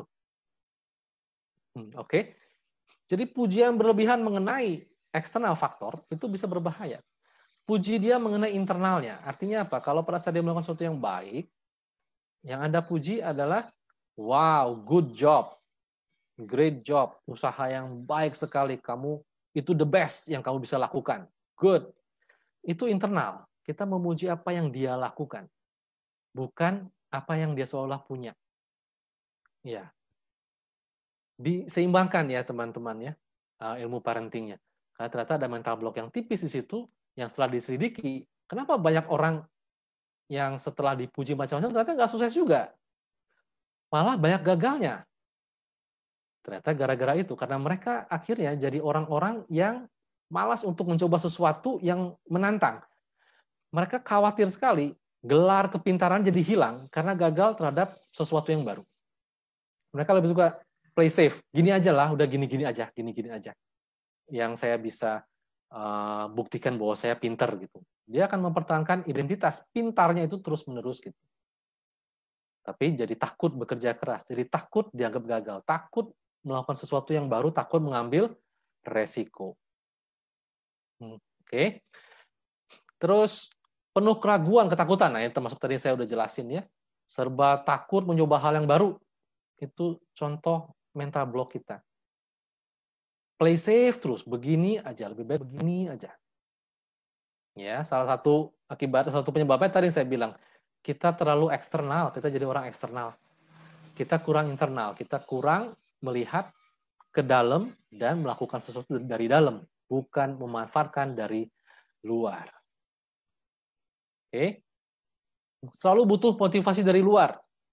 Pokoknya harus ada orang yang terus kasih tepuk tangan, ayo semangat, semangat, semangat, kamu pasti bisa, kamu pasti bisa. Begitu nggak ada orangnya, loyo lagi, letoy lagi, udahlah capek lah. Bang Edi udah nggak bikin morning talk lagi nih, aduh saya udah nggak semangat trading misalnya. Selalu butuh motivasi orang luar untuk membuat kita melakukan sesuatu yang sebenarnya kita tahu harusnya kita lakukan. Oke, itu gejala berikutnya Anda punya mental block. Cepat jenuh, mudah males, sedikit-sedikit bosen. Udah, nggak mau lagi ya. Udah, capek ya. Udah, nggak bakat Ya. Kalau ternyata dalam hidup Anda lebih banyak hal yang seperti itu daripada yang Anda kerjain sampai tuntas, sampai selesai, dan Anda boleh was-was, boleh memeriksa ke diri sendiri, jangan-jangan ada mental block yang sangat kuat dalam diri saya. Ya. Jadi, kalau kita punya mindset yang benar, sebenarnya bidangnya jadi nggak terlalu penting ya teman-teman. Bidangnya, apa yang kita kerjain jadi nggak terlalu penting. Itu jadi nomor sekian. Ingat yang tadi saya share 100 faktor penentu kesuksesan orang. Yang paling penting disebut di situ cuman adalah bahwa Anda mencintai bidangnya. Itu aja. Nggak ada spesifik mengenai harus bidang apa. Jadi bukan mengenai bidangnya, tapi mengenai cara berpikirnya. mengenai mentalnya. Kalau mental udah benar, bidang apapun Anda kerjain, tetap aja akan menghasilkan sesuatu yang baik. Ya. Nah, sekarang gimana caranya untuk meruntuhkan mental block Anda itu? Ya, tadi yang ditanyain gimana caranya kalau udah keburu punya mindset yang salah. Mindset termasuk mental block juga kalau dia menghalangi kita ya. Yang pertama Anda harus mulai menyadari dulu. Dari cerita saya ini, harusnya Anda mulai nyadarin bahwa saya punya mental block kayak gini, gini, gini, ini. Biasanya, tanpa kita sadari itu kalau lagi ngobrol sama orang, kita sering kali nyebutin mental block kita sendiri. Ya, perhatiin kalau kita mulai bikin kalimat dengan saya tuh orangnya, belakangnya itu, sambungannya itu, biasanya adalah prinsip atau values yang kita pegang di bawah sadar. Oke, saya tuh orangnya nggak boleh tuh dihina-hina begini sama orang, misalnya. Emang kenapa kalau dihina? Bisa mati, bisa sakit, bisa miskin. Bisa kalau Anda akhirnya merespon dengan cara yang salah. Tapi kalau enggak, itu nggak berarti apa-apa kan sebenarnya kan? Saya tuh orangnya nggak boleh diatur sama orang lain. Makanya saya nggak bisa kerja sama orang lain. Nah, setiap kali kita ngomong sesuatu dengan saya tuh orangnya, belakangnya itu, perhatikan hati-hati, kemungkinan besar itu adalah prinsip yang Anda pegang di bawah sadar Anda. Dan hampir semuanya, seperti saya bilang, nggak ada logikanya. Tapi Anda yakini kuat sekali. Semakin Anda yakin, semakin kuat, semakin tebal tembok mental block-nya. Oke. Jadi mulai sekarang lebih aware, lebih sadar mengenai mental block Anda. Pada saat Anda berbicara, apa yang muncul di situ? Pada saat Anda berpikir, self-talk apa yang muncul? Ya, self-talk yang dalam pikiran kita, lu mana bisa? Hati-hati nih orang kayak gini, dan seterusnya. Nah, itu contoh menyadari, ini dia mental block saya lagi. Ini dia mental block saya lagi. Reframing. Reframing adalah cara untuk mengganti sudut pandang. Tadinya begini, saya bikin begini. Walaupun faktanya begitu-begitu aja. Tapi sudut pandangnya diubah, 6 jadi 9, 9 jadi 6 tadi ingat. Faktanya bentuknya kayak gitu aja bentuknya. Betul? Orang Jawa sering pinter banget melakukan reframing. Ya. Contohnya misalnya, mereka kalau dapat sesuatu yang celaka aja, dengan cepat mereka bisa bilang untung cuman ininya gitu misalnya ya. Contoh reframing gitu. Saya nggak tahu itu tulus apa enggak. Kalau tulus itu reframing yang bagus sebenarnya. Untung cuman ininya. Kalau kena itunya bagaimana? Untung yang patah cuman kaki. Kalau leher udah dud saya. Misalnya gitu. Ya. Contoh reframing misalnya. Setiap kali kita gagal melakukan sesuatu. Daripada ngomong saya nggak bisa nih memang ternyata. Saya nggak bakat nih. Itu self-talk. Kita bisa reframing menjadi sesuatu yang lebih berbeda, sesuatu yang lebih netral. Contohnya, ini pelajaran baru nih, membuat saya tambah pinter. Saya sedang dalam tahap belajar untuk menjadi lebih mengerti. Ya, bukannya langsung marah-marah, wah salah, gagal, udah emang nggak bakat dan seterusnya. Contoh reframing lagi, cara melihat dengan cara yang berbeda. Oke. Dan saran saya pada saat melakukan reframing, jangan melakukan reframing yang nggak masuk akal ya. Jangan melakukan sesuatu yang saat kita ngomong kita aja nggak percaya gitu, saking nggak masuk akal ya, saking jauh banget dari logika kita. Kalau kayak gitu, pikiran kita akan nolak sendiri. Ya misalnya Anda lagi makan sesuatu yang nggak enak, ya, tapi itu sehat. Terus saat Anda makan kan mulai misu-misu dalam hati, mulai sebel. Makan aku nggak enak begini. Oatmeal misalnya, saya nggak suka makan oatmeal. Oatmeal nggak enak banget dan seterusnya, ini pahit begini, rasanya tawar, apa makan kayak gini. Terus kita bisa reframing. Ini makanan yang enak. Wah, ini manis. Apakah akan berhasil? Nggak akan. Karena jauh banget logikanya. Terlalu jauh, reframing nggak bisa seperti itu. Anda ubah menjadi sesuatu yang enggak jauh-jauh banget, tapi membuat dia lebih netral. Memang agak tawar rasanya, tapi saya tahu ini menyehatkan. Bentar lagi juga habis. Saya makan lebih cepat, bentar lagi juga habis. Contoh reframing seperti itu kita bisa terima bawah sadarnya. Ya, kalau dibalikin langsung jadi, oh ini manis kok, ini bagus kok. Kita habis loss, oh happy saya bisa loss misalnya, nggak mungkin. Gitu. Oh saya mensyukuri loss ini, nah, ntar dulu gitu ya. Tapi Anda bisa artikan bahwa wah saya lagi bayar uang sekolah untuk menjadi lebih pinter. Bisa reframe seperti itu. Ya, jauh lebih benar daripada saya mensyukuri loss ini misalnya. Lebih ngaco gitu kan. Lebih nggak masuk akal untuk kita bisa yakini sendiri. Small wins artinya kemenangan-kemenangan kecil. Anda lebih fokus pada hal-hal yang baik mengenai diri Anda. Apa yang kita lakukan lebih baik daripada sebelumnya. Walaupun itu hal yang kecil sekali. Misalnya cuma bangun pagi, saya hari ini bangun lebih awal 10 menit. Dan disyukuri dan dibikin sesuatu yang meriah. Yeay, saya berhasil 10 menit lebih pagi hari ini. Besok pasti akan lebih pagi lagi dan seterusnya. Ya, banyak orang fokusnya lebih mudah jatuh pada hal yang besar-besar yang justru negatif. Ya, kenapa? Karena memang secara genetika konon manusia itu diciptakan memang menjadi makhluk yang lebih negatif. Dari zaman manusia purba mereka harus negatif mikirnya. Soalnya kalau enggak gampang mati. Survival mereka membutuhkan berpikir negatif. Hati-hati, ada apa? Ada dinosaurus, ada ular, ada apa? Mereka harus bertahan hidup soalnya. Ya, sehingga kita lebih mudah menangkap hal yang negatif daripada positif. Nah, sekarang kita harus melatih diri kita untuk melakukan hal yang kecil-kecil saja. Nggak usah gede-gede. Dalam setiap hari hidup kita selalu ada hal yang bisa disyukuri, selalu ada hal yang kita merasa jadi pemenang sebenarnya. Kalau kita belajar untuk mencari itu terus, kita akan bisa melepaskan mental block kita nantinya. Ya, cari small wins-nya kita.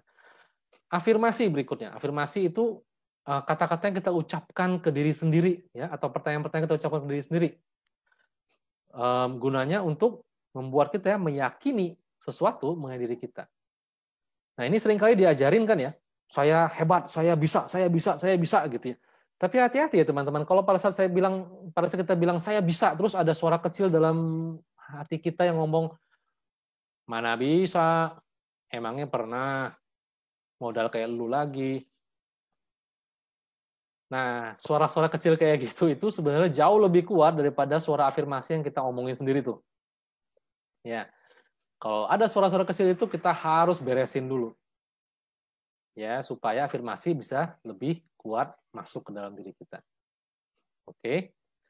Afirmasi ini biasanya efektif kalau kita sudah dalam kondisi yang lebih netral. Ya, lakukan reframing dulu sebelum melakukan afirmasi.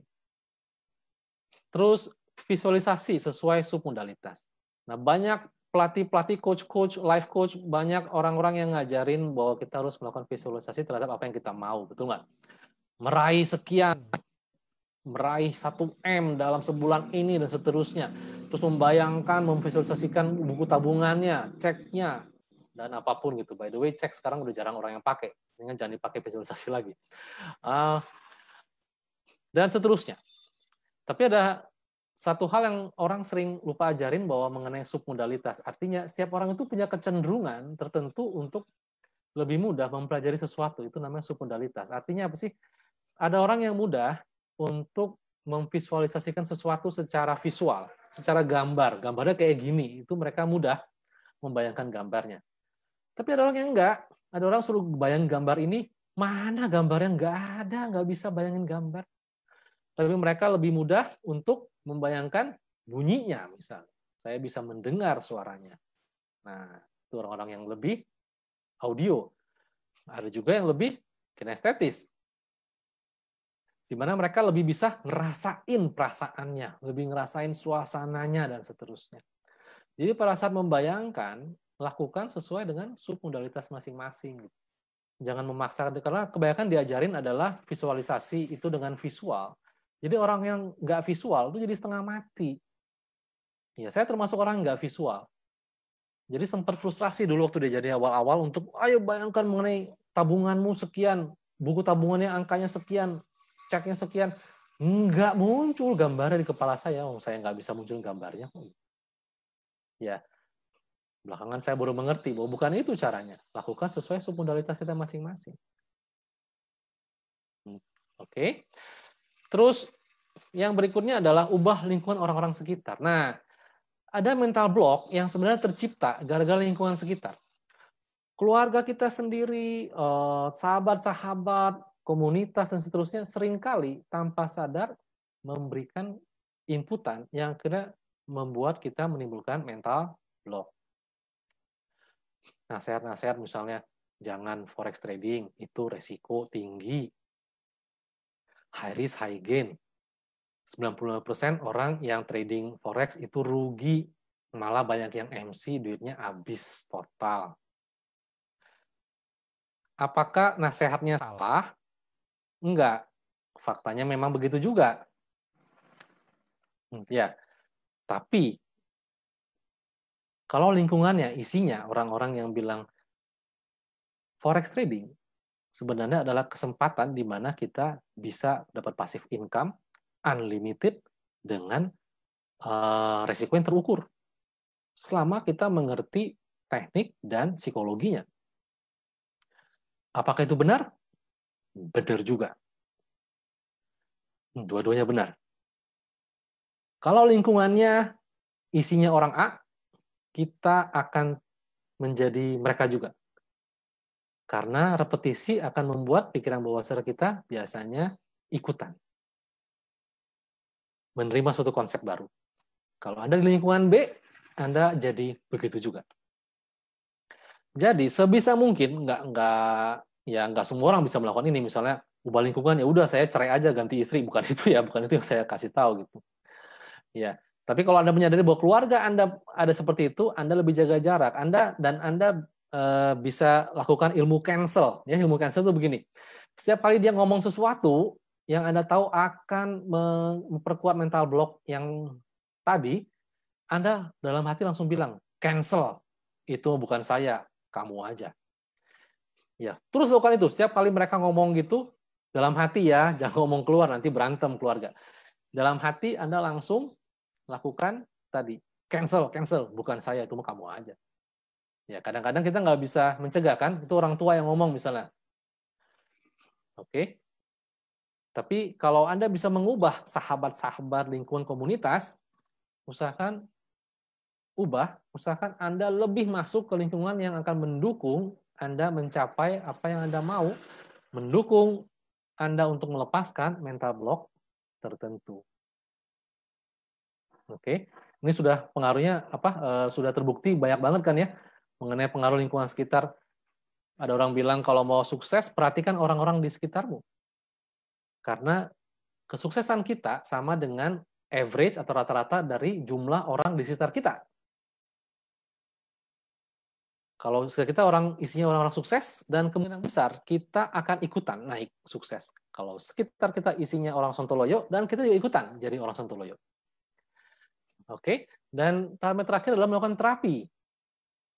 Terapi ini bisa terapi diri sendiri, bisa terapi ke terapis. Kalau ini sesuatu yang kompleks, yang sudah susah dicari akarnya karena berasal dari masa yang sangat-sangat kecil yang belum disadari saat itu, nah, Anda mungkin butuh bantuan orang lain untuk melakukan terapi terhadap mental block. Oke. Jelas sejauh ini? Jelas, Coach. Oke. Ini di Facebook ada pertanyaan dari Pak Rusdi. Ya. Silakan. Bagaimana cara menghilangkan sesuatu yang sangat menyakitkan di pikiran bawah sadar yang terkadang muncul dengan sendirinya sehingga membangkitkan kemarahan yang meledak-meledak? Ya, Pak Rusdi. Salah satunya yang tadi saya share dengan melakukan reframing ya Pak. Saat kita sebel sama orang, kita punya suatu perasaan negatif sama sesuatu, biasanya karena kita melihat dari sudut pandang tertentu. Dan biasanya kalau itu hubungan dengan orang lain, sudut pandangnya adalah ego kita. Ego kita menjadi lensa tadi, menjadi mindset kita. Nah, kalau kita selalu memandang dari ego kita mudah sekali mendapatkan masalah di orang lain, bukan di kita jadinya. Oke, jadi coba ubah, melakukan reframing. Yang tadinya Anda mencap orang ini begini. Coba lakukan sesuatu yang berbeda. Reframing bahwa orang ini sebenarnya baik begitu, tapi begini dan apapun. Lakukan reframing yang membuat dia lebih netral sehingga bisa membuat Anda lebih accept, lebih menerima orang tersebut. Ya. Cara yang lain adalah dengan melepaskan dulu biasanya segala kemarahan itu dengan cara yang lebih positif. Anda mesti lepasin dulu, baru setelah itu melakukan reframing dan kalau bisa melakukan memaafkan ke orang tersebut. Oke, melepaskan secara positif maksudnya apa? Bukan diomel-omelin orangnya, bukan diajak berantem. Tapi misalnya ada yang suruh ninju bantal gitu misalnya ya, atau Anda bisa membayangkan orangnya terus Anda pukul-pukulin misalnya, terserah. Selama nggak beneran, selama itu dalam bayangan Anda aja. Lakukan aja. Tapi ingat setelah melakukan itu harus Anda terusin, nggak boleh berhenti di situ. Karena itu masih hot gitu kan. Anda harus selesain reframing dan sampai ke memaafkan tadi. Ya, itu kalau berhubungan dengan orang lain. Oke, kalau masih nggak berhasil, ya mesti diterapi Pak, kalau kayak gitu. Oke, Pak Rusdi. Ya, Pak Rusdi, sudah. Terus ini Bu Dayu nanya tentang saya ingin diterapi untuk menghilangkan mental block dalam diri saya. Bisakah terapi online? Bisa. Ya bisa kan, Coach? Ya bisa. Udah dijawab sendiri. Ada saya jawab. Itu gampang kok pertanyaannya, saya jawab sendiri ya. Nah, ini tanya bagaimana menghindari suara-suara kecil yang membantah kita saat melakukan afirmasi. Sudah dijawab tadi kan cancel itu ya, Coach. Iya, betul. Melakukan cancel tadi. Ya, lawan dia dengan cancel. Ya, Pak Wino. Ya. Ini sudah selesai slide-nya ya, Coach ya? Kalau nggak salah sih sudah ya. Oh, sudah. Oh iya, ayo. betul. Oh ya, Sang Sekocoa. Nanti kalau ada yang mau pesan buku, linknya nanti saya taruh di Trader Indonesia ya. Oh iya. Sekalian ya, saya kan, promosikan aja ya. Iya.